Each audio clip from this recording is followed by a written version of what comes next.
I got married recently in March. Thank you.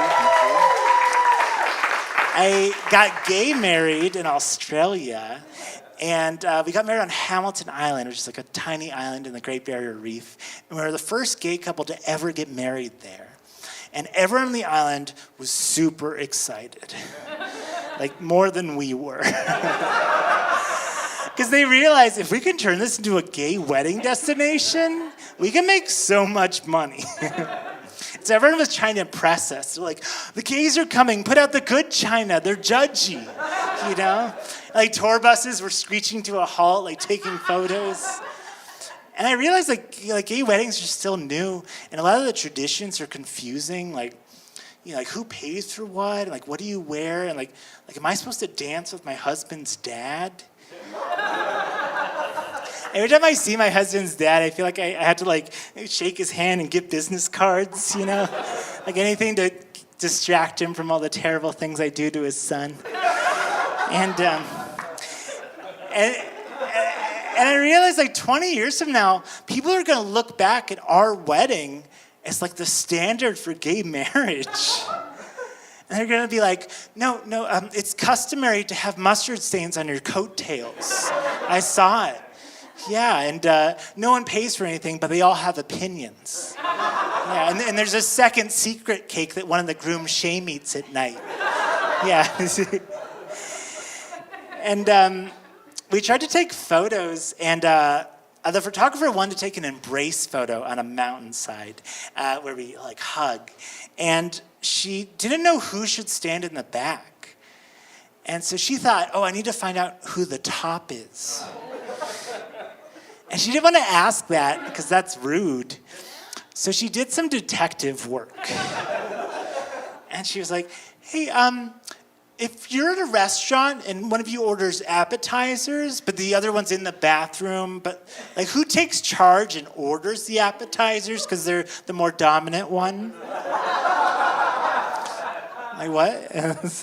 No, I mean, like if you're in prison and you want to break out of prison, so one of you has to sacrifice yourself, but who, because they're the more giving, well, who would be the one who would... No, I just mean like if there's a pickle jar and you can't open the pickle jar and one of you opens the pickle jar, but one of you uses the pickles, who would... What are you talking about? The tall person stands in the back. It's photography 101, you know? Tall person, short person. No one's looking at wedding photos like, this is wrong. It's bad. It's not. It's like, yeah. The photos came out great, though. I have gained some weight. I'm working on it. You ever call an ambulance to take you to the gym? Yeah, it's an emergency. I should have called you 8 months ago. The paramedics wheel me in. We need 12 cc's of Gatorade and a tiny towel. Stat. Get this man on an elliptical.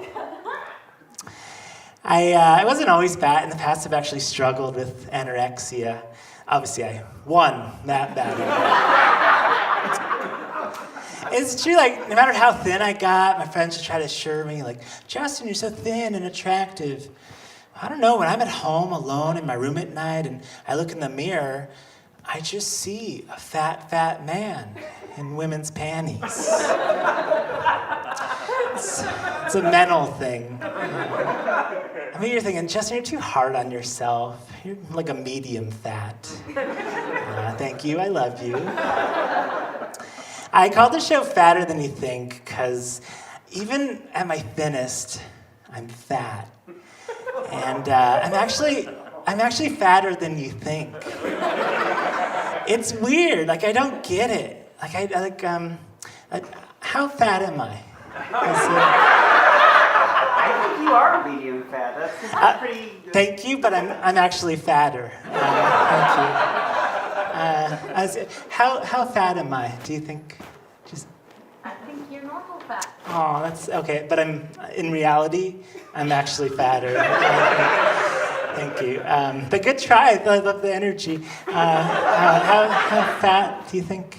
Like The perfect amount. Aw, thank you. Okay, you're all wrong. But thank you so much. I appreciate it.